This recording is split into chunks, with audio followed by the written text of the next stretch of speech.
The NFL just flipped over half of its coordinator jobs this offseason, and the 2026 season might be decided by which new hires survive the chaos. In Buffalo, Jim Leonard is completely reshaping a defense that's been McDermott built for years. In Washington, David Blau is trying to merge two opposite offensive systems into one identity. Fast tempo meets pro style structure. That's either genius or a disaster waiting to happen. Baltimore's Declan Doyle is calling plays for Lamar Jackson in a complex, wordy offense that leaves almost no room for error. In Denver, Davis Webb was trying to speed up Sean Payton's system to help Bo Nix play faster and cleaner. And in Dallas, Christian Parker isn't trying to dominate. He's just trying to make the defense average, which might be enough with that offense. In today's NFL, coordinators don't just call plays, they decide whether a contender stays alive or falls apart. So it asks the question, which coordinator change will have the biggest impact of the 2026 NFL season and which one is most likely to fail under pressure? Let's start with the positive impacts first. So we talked about, Jim Leonard's going to be the new DC in Buffalo. They have David Blau and Durante Jones as new coordinators in Washington for the offense and the defensive side. Baltimore has Declan Doyle as a new OC for Lamar Jackson. Denver Broncos have Davis Webb as an OC, and Dallas Cowboys are going with Christian Parker as a defensive coordinator. You throw in Brian Flurry, maybe, who's a new offensive coordinator for Seattle, Mike Ruttenberg as a DC in Cleveland. Who is going to be the most impactful? To me, I feel like it's somebody that's going to have an opportunity to work with a head coach that already kind of is built in and knows his stuff too as a coordinator. And the one that sticks out to me is the collaboration of ideas between Sean Payton and Davis Webb, because Sean Payton has proven he could be a great OC. He's done it everywhere that he has been. A great offensive mind. He has had great offenses in the past.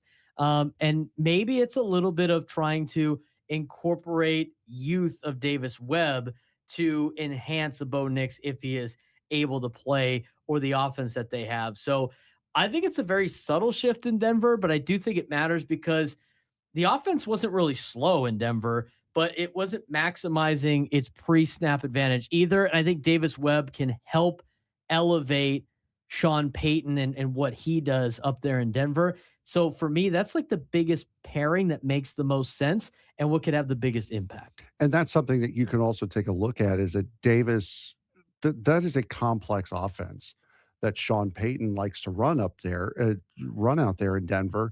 And for Davis Webb, really would help Bo Nix to be able to streamline that a little bit, make it a little bit easier, make it a little bit quicker to call, less wordy play calls. The huddles are quicker. The communication is more on point and more direct to what you want. So, yeah, I honestly would not be surprised if that turns out to be the best pairing out of the ones that we've listed so far. And we've had so many just changes Mhm. this year. 64 coordinator jobs exist in the National Football League, and more than half of them turned over this offseason. 20-1 new offensive coordinators, 14 new DCs.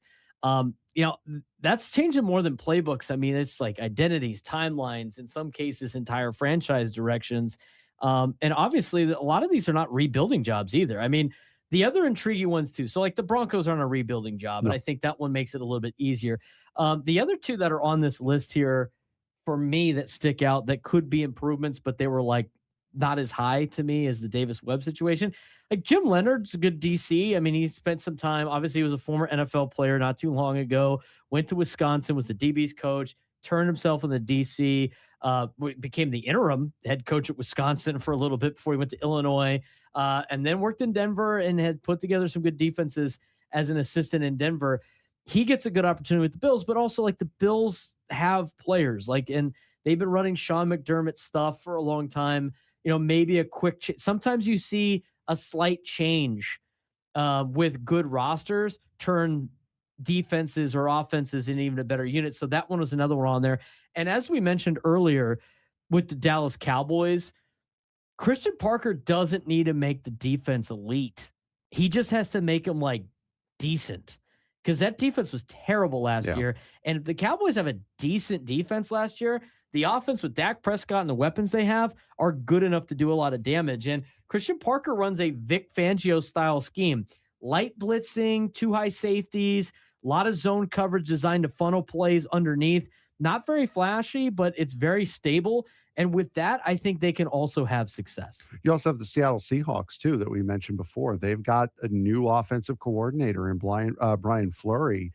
Uh, Kubiak looked like he really figured out Jackson Smith and Jigba, getting him near 1,800 yards receiving, and now Flurry has to find a way to keep that going. And also, you're the offensive coordinator for the reigning defending Super Bowl champions, so it's definitely that is one of the bigger jobs and one of the bigger changes that we've mentioned here.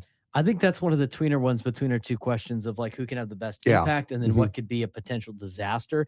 The Seahawks are good enough and they just won a Super Bowl that I don't think it's going to I don't think it's going to turn into a disaster overnight. Now they're going to play a tougher schedule than they've done, right? They're going to play a first place Mhm. schedule.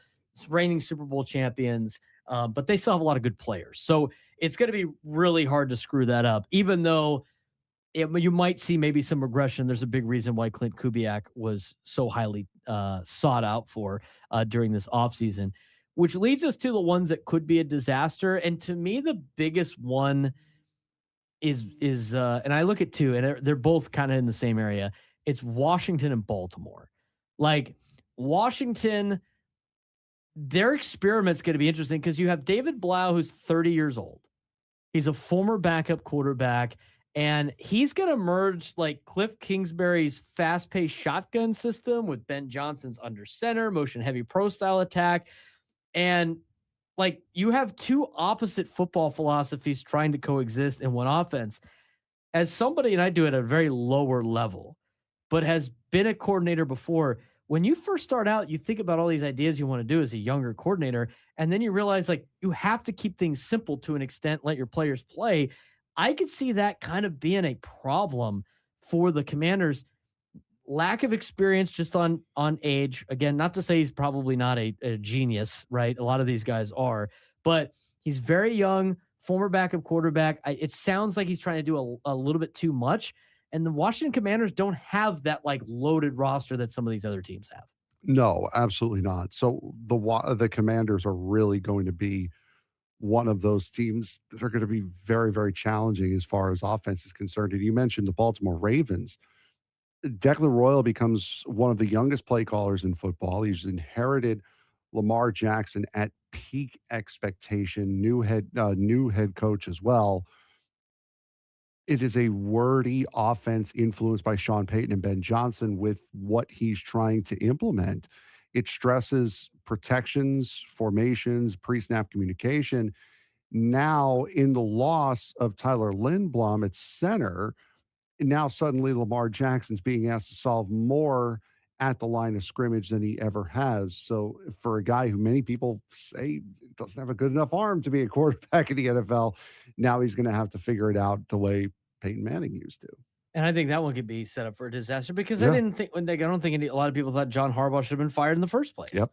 Maybe there was a little bit of rift between, Lamar and everything there, but I don't think getting rid of Harbaugh was a good idea. And sometimes you just don't know what you got until it's gone. And this is an interesting task. And you lose some experience under center. Center's a massively important position in all of football. That has a sign of being a disaster. But we're in quarter. We're in that part of the offseason getting ready for training camp here in the next couple of weeks. There's going to be a lot of new faces, a lot of new schemes, and getting excited for NFL football here on the NFL report.